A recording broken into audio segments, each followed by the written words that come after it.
আরব উপদ্বীপের এক রহস্যময় কোণে অবস্থিত এমন এক দেশ যাকে বলা হয় আরবের প্রাণকেন্দ্র, যেখানে আধুনিকতার ছোঁয়া লাগলেও মানুষের মন আজও পড়ে আছে হাজার বছর আগের ঐতিহ্যে। এই দেশ ইয়েমেন।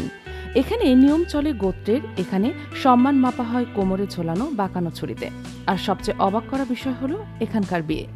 পশ্চিমা বিশ্ব যখন এক পত্নীতত্ত্বে বিশ্বাসী, ইয়েমেনে তখন একটি বিয়ে করাকে দেখা হয় অপূর্ণতা হিসাবে। কেন ইয়েমেনি পুরুষরা একাধিক বিয়েতে আগ্রহী? কেন 12 বছরের শিশুও এখানে কোণে সেজে বসে? আজ আমরা আপনাকে নিয়ে যাব ইতিহাসের পাতায় আটকে থাকা এক অদ্ভুত দেশে।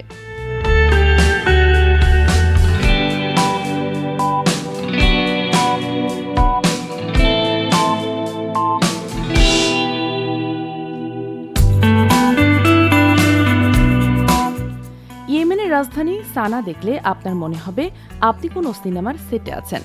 এখানে মাটির বাড়ি তৈরিগুলো 600 থেকে 700 বছরের পুরনো, অথচ সেগুলো এক একটি 8তলা বিল্ডিংয়ের সমান উঁচু।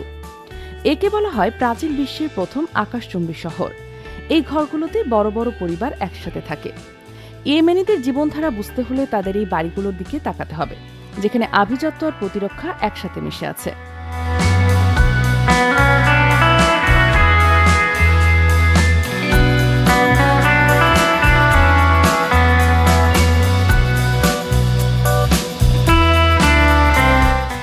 এখন আসি মূল বিষয়ে।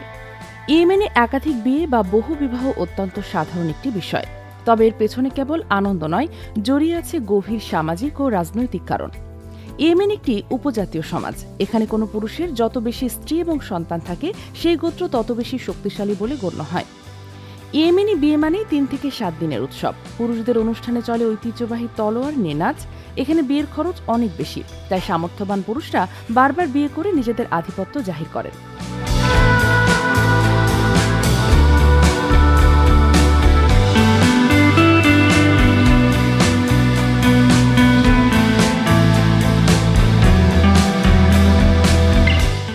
দুঃখজনক হলেও সত্য, দারিদ্র্যের কারণে এখানে কনের পরিবার অনেক সময় কম বয়সী মেয়েদের বিয়ে দেয়। কনের বাবাকে প্রচুর পরিমাণে মোহরানা বা নগদ অর্থ দিতে হয়। এই প্রথা ইয়েমেনের সাংস্কৃতিক এক অবিচ্ছেদ্য অথচ বিতর্কিত অংশ। আপনি যদি ইয়েমেনের রাস্তায় হাঁটেন, দেখবেন ছোট বাচ্চা থেকে বৃদ্ধ সবার কোমরে একটি করে বাঁকানো ঝুড়ি বা ড্যাগার গোজা আছে। একে বলা হয় জাম্বিয়া। এটি ছাড়া একজন ইয়েমেনি পুরুষ নিজের অসম্পূর্ণ মনে করেন। জাম্বের হাতল যদি গন্ডারের শিং দিয়ে তৈরি হয়, তবে তার দাম হতে পারে কোটি টাকা। এটি কেবল যুদ্ধের অস্ত্র নয়, এটি তাদের বংশীয় মর্যাদার পরিচয়।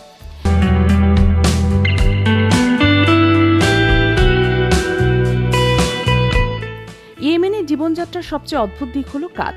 এটি এক ধরনের নেশা জাতীয় উদ্ভিদ। প্রতিদিন দুপুর 2টার পর পুরো দেশ যেন থমকে যায়।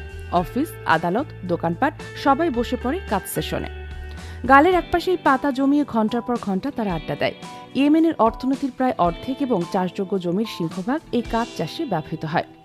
মজার ব্যাপার হলো ইয়েমেনি বিয়ের আড্ডাতেও কাঠ চিবানো বাধ্যতামূলক।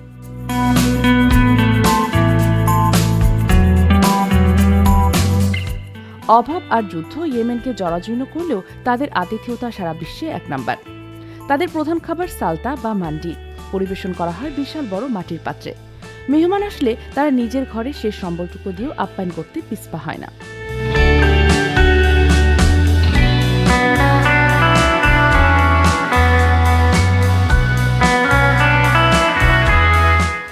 ইয়েমেনি কফি বা কিশোরের স্বাদ একবার নিলে আপনি কখনোই ভুলবেন না।